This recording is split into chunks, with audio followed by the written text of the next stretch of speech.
Ions लिखो।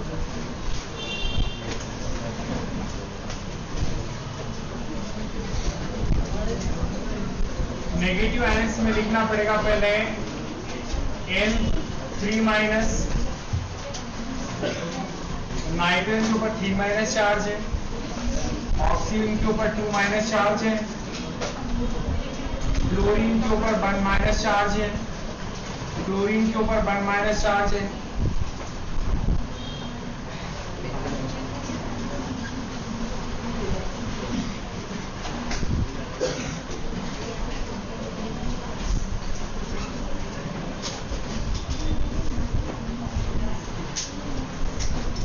Carbonate के ऊपर 2- चार्ज है, सल्फेट के ऊपर 2- चार्ज है, Br के ऊपर 1- चार्ज है,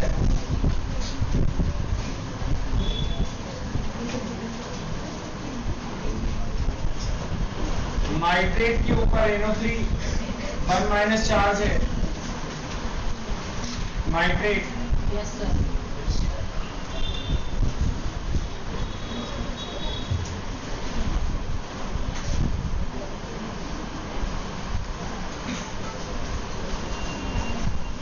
पॉजिटिव आयंस क्या लिख लेते हैं अपन?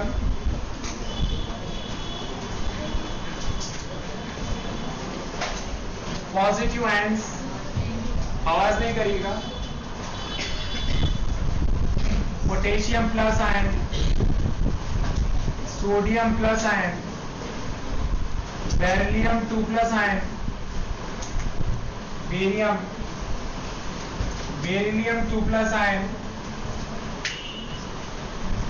आयरन 2+ आयन, आयरन 3+ आयन, इसको फेरस आयन कहते हैं, फेरस आयन, और इसको फेरिक आयन, फेरिक आयन, ये फेरिक आयन, फेरस आयन। हाँ बोलो। कॉपर 2+ आयन, कॉपर +1 आयन, इसको कहते हैं क्यूप्रस आयन, क्यूप्रस, इसको कहते हैं cupric ion, cupric ion, Zn 2+ ion, Ag silver 1+ ion,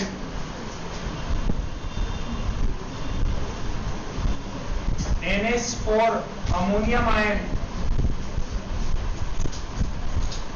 NH4+ ion, Mn manganese Mn 2+ ion,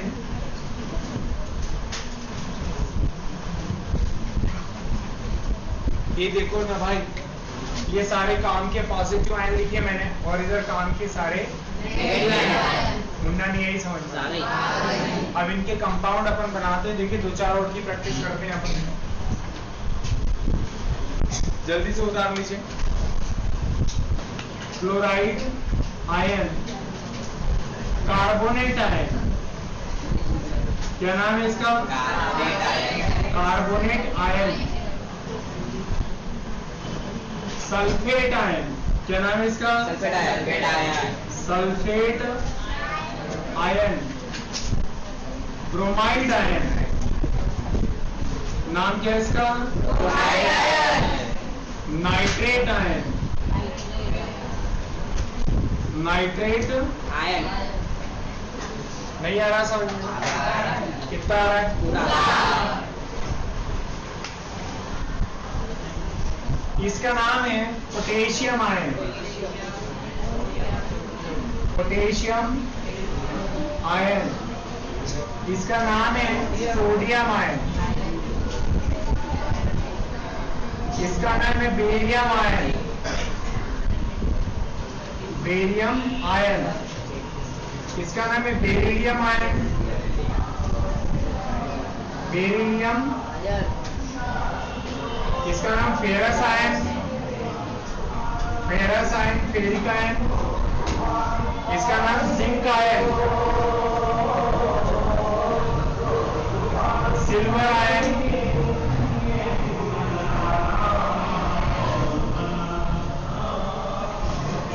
ammonium ion, manganese ion,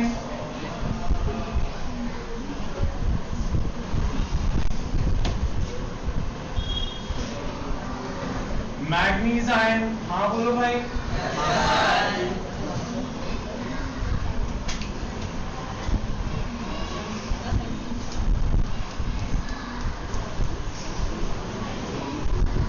electron दिए, ये नेगेटिव आयन का बने जब इनमें इलेक्ट्रॉन गए।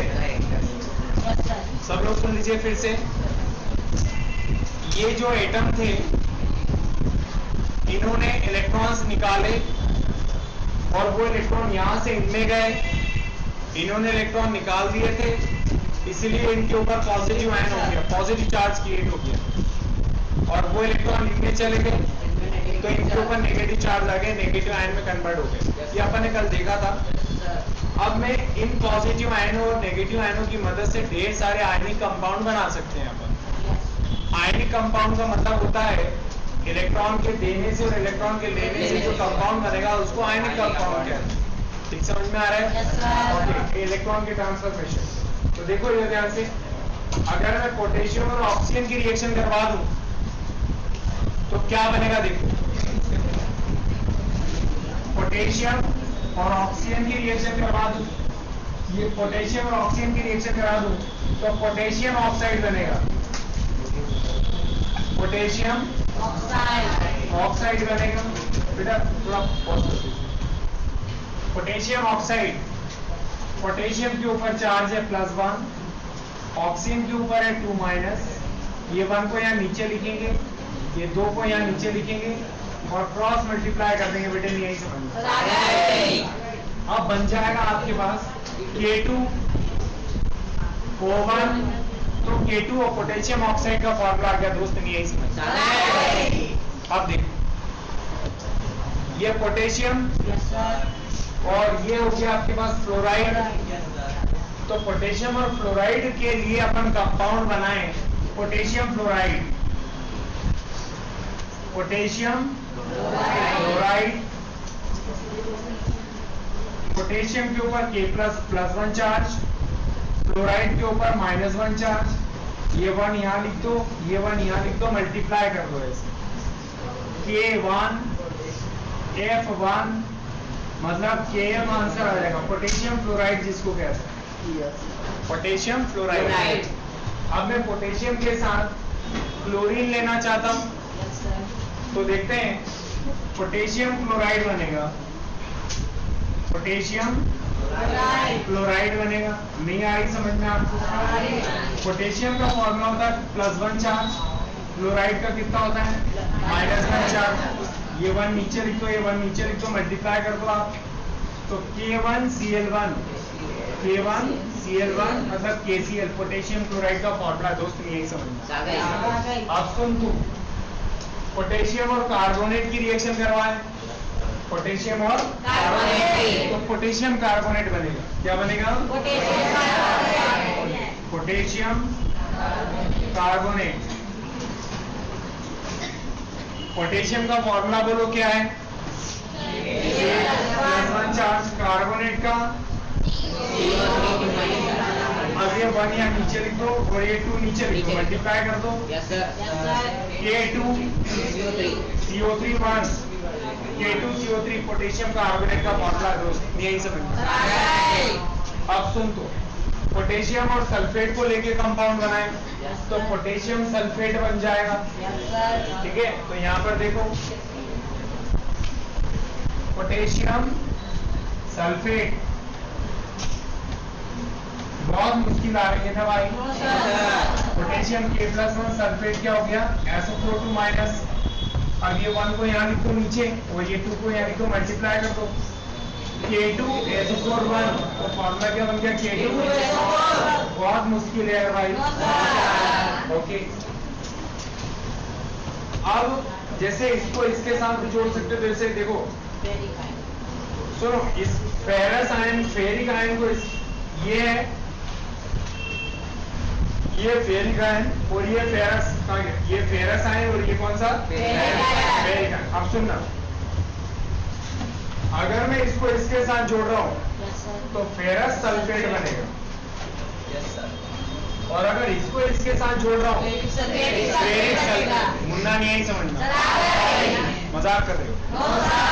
बना के दिखाता हूं, देखो पहले मैं फेरस सल्फेट बना रहा हूँ और बाद में फेरिक सल्फेट भी बनाता हूँ आपके सामने। देखो फेरस सल्फेट, फेरस सल्फेट। अच्छा फेरस आयन का फॉर्मूला बोलो क्या होता है? सल्फेट आयन का फॉर्मूला क्या होता है? ये 2 से 2 क्या हो गया? 1 बचा। Fe1SO4 1 इसको बेटा बोलते हैं फेरस सल्फेट। अगर आपसे कोई पूछा, ठीक है, 11वीं में जब जाएं और आपसे पूछा फेरस सल्फेट ढूंढ के लाओ, तो बेटा FeSO4 ढूंढ के लाना है। अब मैं बना रहा हूं आपके सामने फेरिक सल्फेट बना रहा हूं। तो देखो इधर ferric sulphate,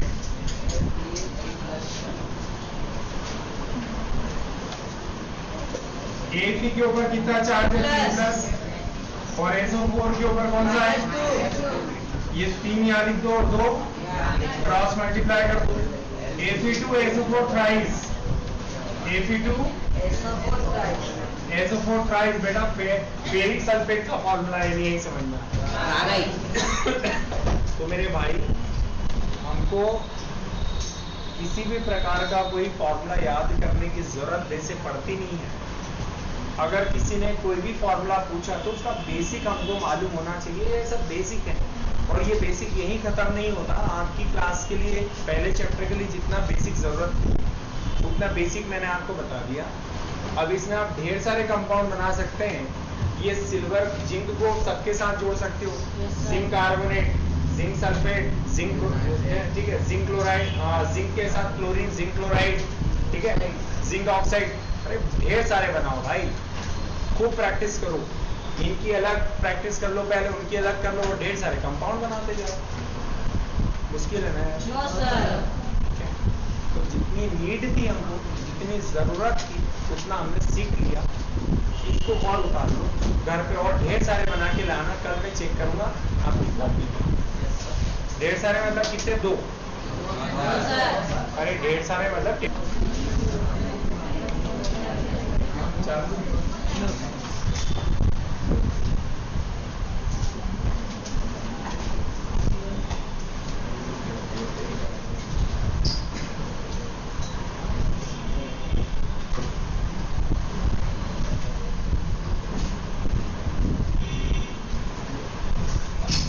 chemical reactions and equations।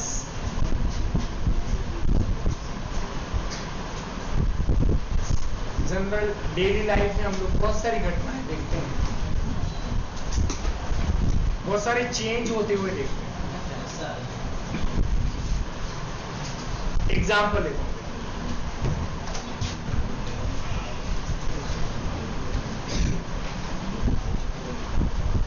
Change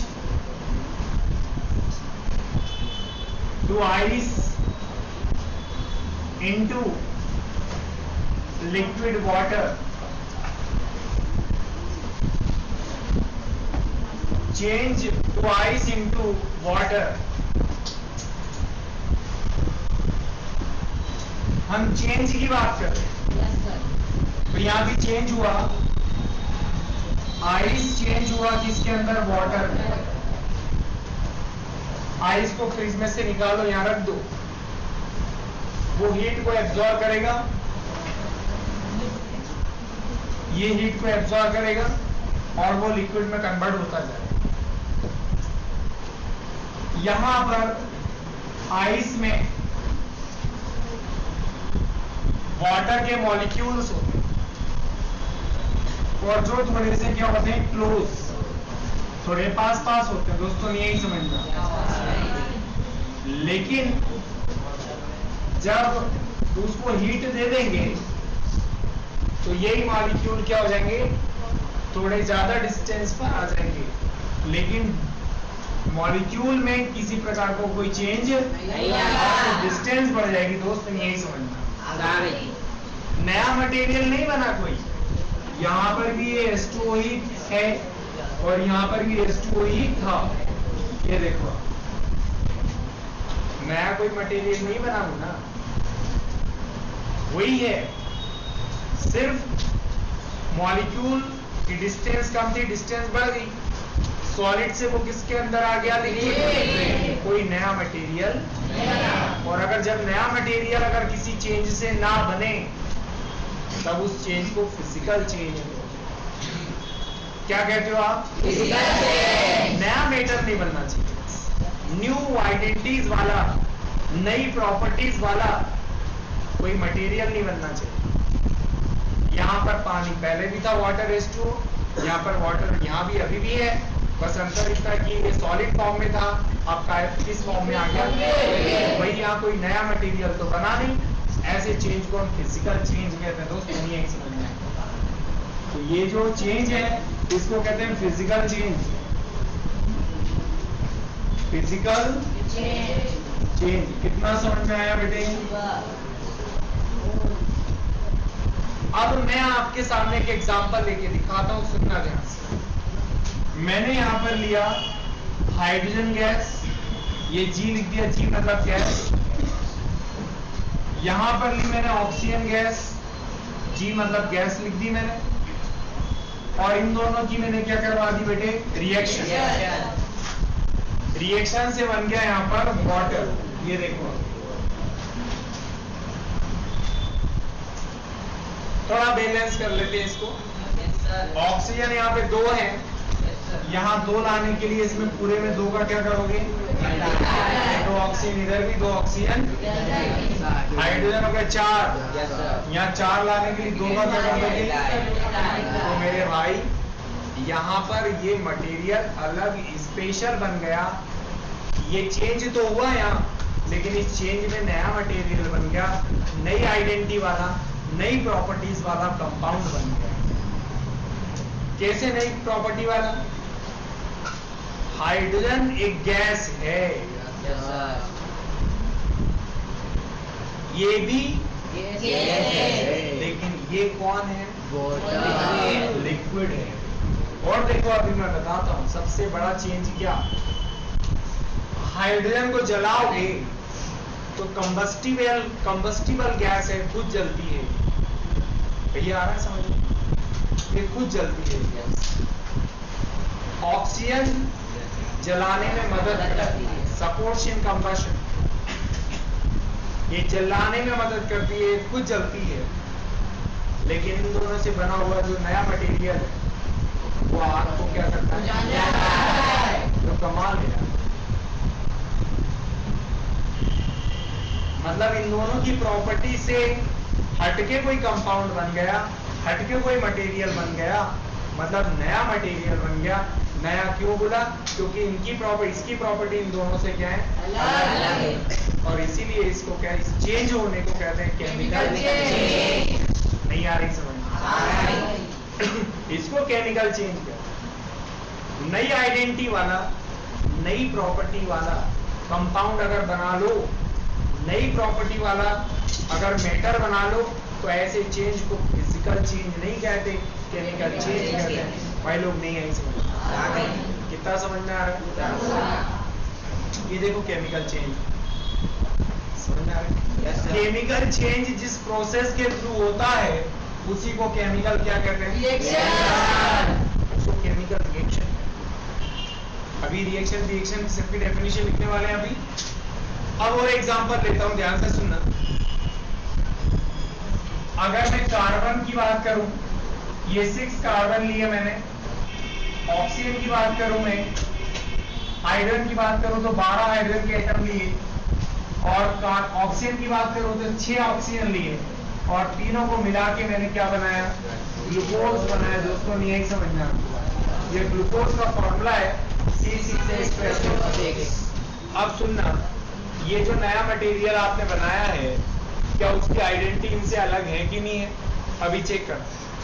carbon को, मतलब पेंसिल जो आपकी है वो कार्बन से बनी है, उसको चक करके देखना, मीठा मीठा लगेगा। कैसा लगेगा बेटा? कुछ भी नहीं लगना है। हाइड्रोजन को टेस्ट करो, हाइड्रोजन गैस को टेस्ट करो। हाइड्रोजन गैस क्या लगती है? मीठी लगती है बेटा, कुछ भी नहीं लगती। ऑक्सीजन को चेक करो, कितना मीठा मीठा लग रहा है, कुछ भी नहीं लग रहा बेटा। लेकिन जब तू इन दोनों तीनों से मिलकर बना हुआ कंपाउंड ग्लूकोज को टेस्ट करेगा तो क्या लगेगा? भाई यार बताओ क्या करिश्मा, क्या कमाल हो गया कि बस इनकी रिएक्शन होने से इसका स्वाद बदल गया भाई। सिर्फ रिएक्शन होने की वजह से इसका स्वाद ही बदल गया, मतलब नया मेटर बन गया भैया। क्या बन गया? नया मेटर बना दिया अपन ने। और जब भी नया मेटर बनता है तो जिस प्रोसेस के थ्रू बनता है उसी को केमिकल रिएक्शन कहते हैं। नहीं है समझ? इसको केमिकल चेंज कहते हैं और इस प्रोसेस को केमिकल रिएक्शन होना बोलते हैं। समझ में आई सभी को? आप सुनना ध्यान से। आप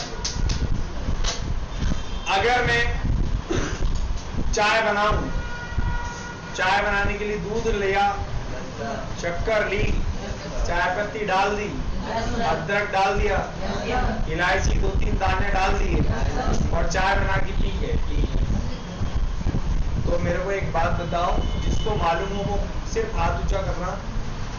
चाय का बनना केमिकल चेंज है कि फिजिकल चेंज? जिसको मालूम हाथ ऊंचा करो। टेस्ट आएगा मीठा मीठा। चाय पत्ती का भी टेस्ट आएगा, इलायची का भी स्वाद आएगा। तो कहाँ बोल रहे हो कि केमिकल चेंज हो रहा है?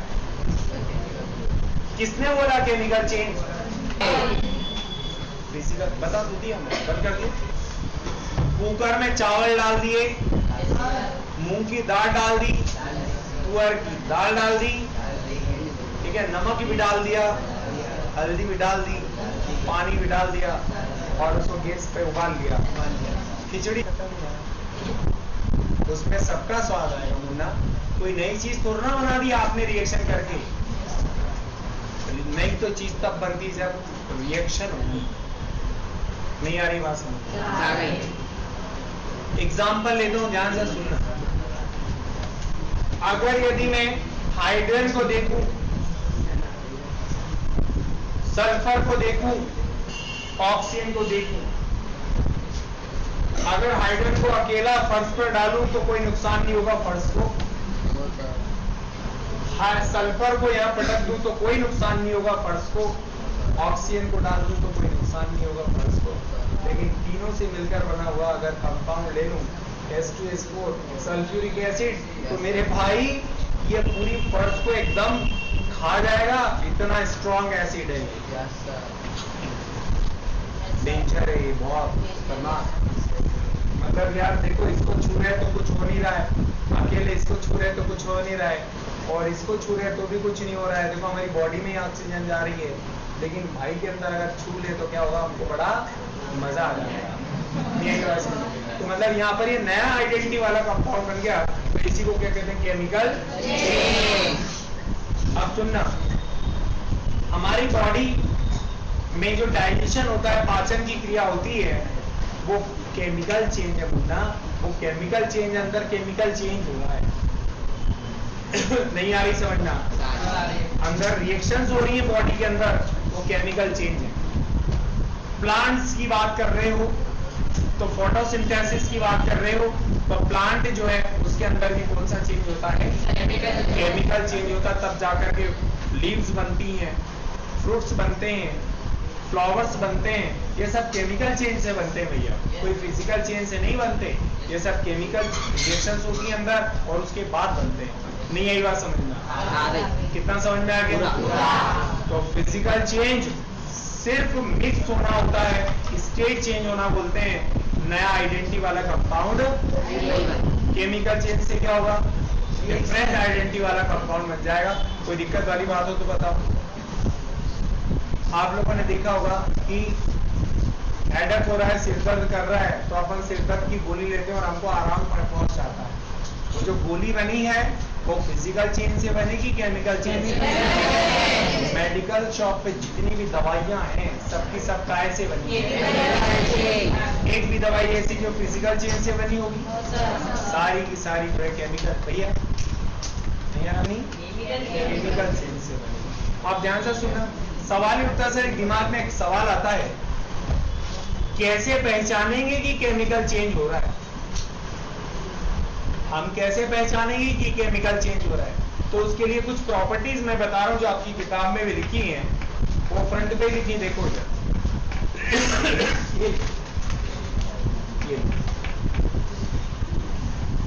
सेकेंड पेज पे लिखी है, कैसे आइडेंटिफाई करोगे कि कोई प्रोसेस केमिकल प्रोसेस है। पहले का बताओ आप, चेंज इन स्टेट। मैंने अभी बताया था, ये देखो ये गैस है, ये गैस है, जबकि ये कौन है, ये स्टेट चेंज हो गई भैया। तो कभी स्टेट चेंज हो जाए तो उससे भी ये मालूम पड़ जाता है कि वही केमिकल चेंज वहां पे हो सकता है या हो रहा है। एग्जाम्पल अभी आपके सामने, इस स्टेट से काय में कन्वर्ट हो गए वो लिक्विड स्टेट, तो इससे भी पता चल जाता है कि केमिकल रिएक्शन हो रही है या नहीं। अगला बोलो। अच्छा इधर देखिएगा, change in colour, change in colour का एक एग्जांपल लेके दिखाता हूं, देखो इधर।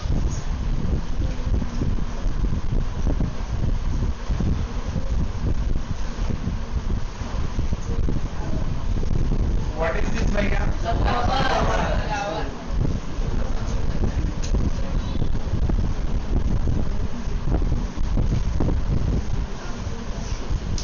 ये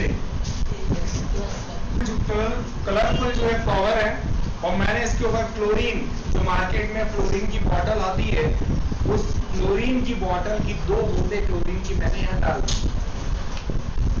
ये क्लोरीन था लिक्विड के फॉर्म में, और मैंने इस क्लोरीन की कितनी बूंदे डाल दी, तो भाई की 2 बूंदे मैंने डाल दी।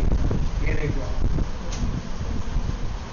क्या क्लोरीन का स्प्रे कर दिया इसको, क्लोरीन का क्या कर दिया बेटे, कुछ समय के बाद देखोगे तो इसका कलर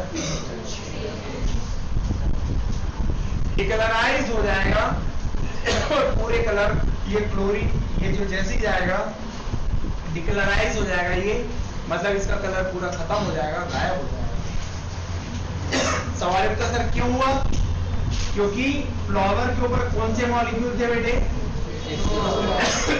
क्लोरीन ने H2O से क्या कर लिया, अंदर जाके रिएक्शन कर ली बेटे। मैं बताता हूं आपको, ये देखो इनकी रिएक्शन से हाइड्रोजन और क्लोरीन ने मिलके हाइड्रोक्लोरिक एसिड बना लिया। क्या बना लिया? और नेसेंट ऑक्सीजन, नेसेंट समझते हो, फ्रेश, ताजी, ताजी फ्रेश, अभी निकली है, उसको नेसेंट ऑक्सीजन कहते हैं। यहाँ पानी में थी वो, और पानी ने अपने ऑक्सीजन को क्या कर दिया, बाहर, तो यहाँ पे फ्रेश ऑक्सीजन बनी, एटॉमिक फॉर्म में बनी, इसको नेसेंट ऑक्सीजन कहते हैं। क्या कहते हैं? और ये नेसेंट ऑक्सीजन ने इसके कलर को क्या कर दिया, गायब, चेंज कर दिया, डिकलराइज कर दिया। तो यार मैंने गल बताओ, यहाँ पर क्लोरीन डाला था और पानी ने से मिक्स हुआ वो, और रिएक्शन करके क्या बना लिया, अलग ही कंपाउंड बना लिया। तो यहाँ पर कौन सा चेंज हो गया, तभी तो कलर उड़ गया। अगर क्लोरीन को कलरफुल कपड़े के ऊपर डाल दें तो ये कपड़ों के कलर सब क्या हो जाएंगे, खत्म हो जाएंगे। मतलब वहां पर क्या हो रही है, वो केमिकल रिएक्शन कर रहा है कपड़ों के साथ, कलर के साथ। तो कभी कभी कलर का भी चेंज होने लग जाए, मटेरियल का चेंज होने के बाद, तो उससे भी पता लग जाता है कि उनके बीच में क्या हो रहा है, फिजिकल चेंज की केमिकल चेंज, केमिकल चेंज हो रहा है। देखो मैंने दूसरा एग्जांपल लेके दिखा दिया फ्लावर का, अभी भी नहीं समझ कितनी आ गई, वेरी गुड। तीसरा बोलो Munna, evolution of gas. Yes very good, evolution of gas. अब मैं आपके सामने बता रहा हूं एक एग्जांपल, इवोल्यूशन ऑफ गैस। सुनो, गैस का निकलना, किसी रिएक्शन से अगर गैस निकलती है उससे भी पता लग जाता है कि उनके बीच में रिएक्शन हो रही है, केमिकल चेंज हो रहा है। एक एग्जांपल ले रहा हूं, ध्यान से समझना। देखो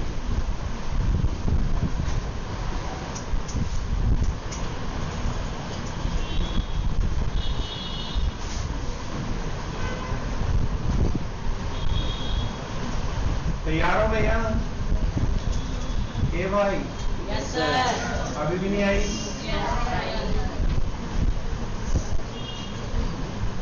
एक बॉटल ली अपन ने यहाँ पे, इस बॉटल के अंदर जिंक के छोटे छोटे टुकड़े डाल दिए मैंने, जिंक ग्रेन्यूल्स बोलते हैं, Zn ग्रेन्यूल्स मतलब जिंक के दाने डाल दिए मैंने। अब देखो,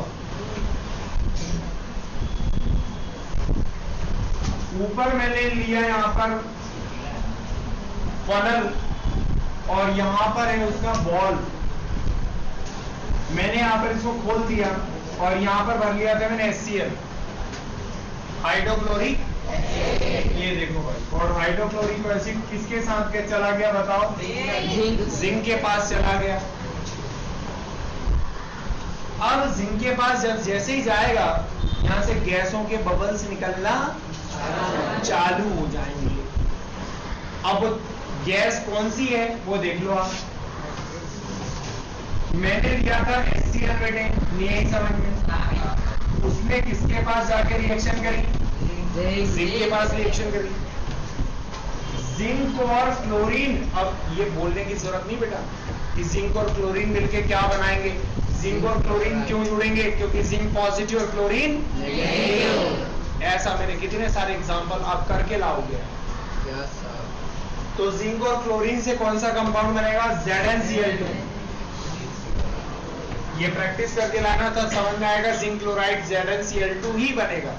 ये Zn और ये Cl2 और H2 गैस कौन सी बाहर निकल जाएगी बेटे, नहीं आई समझना, ये बाहर निकलेगी। तो यहाँ पर ये जो बबल्स बनेंगे वो कौन सी गैस के होंगे? हाइड्रोजन गैस के होंगे। दोस्तों नहीं आई समझना? आप लोग मजाक कर रहे हो मेरे साथ? ओके भाई, देखो ये जो गैस है इसको बाहर निकाल लो आप प्रैक्टिकल के लिए। अब इस बाहर जो आने वाली गैस है उसको बेंड ट्यूब से नीचे ले आओ, फिर इसको यहां से क्या करो आप, एक कंटेनर के अंदर जाने दें आप उसको, समझ में आ रहा है? और साबुन का जो घोल वाला पानी है उसमें इस नली को डुबो दें आप, साबुन का घोल वाला पानी। जैसे ही हाइड्रोजन गैस बाहर निकलेगी, साबुन के घोल में क्या बनेंगे? बबल्स, और वो बबल्स कहाँ जाने लग जाएंगे? ऊपर। हाँ बोलो भैया। और इन बबल्स में कौन सी गैस भरी है? ये देखो भैया, अगर आपको सिद्ध करना है, चेक करना है कि हाइड्रोजन गैस है कि नहीं है इसके अंदर, तो मैंने उस दिन आपको एक प्रैक्टिकल बताया था, जलती हुई माचिस की तीली ले आना है यहाँ पे, ये देखो। तो जैसे ही जलती हुई माचिस की तीली लाओगे, इस अंदर की हाइड्रोजन की वायुमंडल की ऑक्सीजन से क्या हो जाएगी?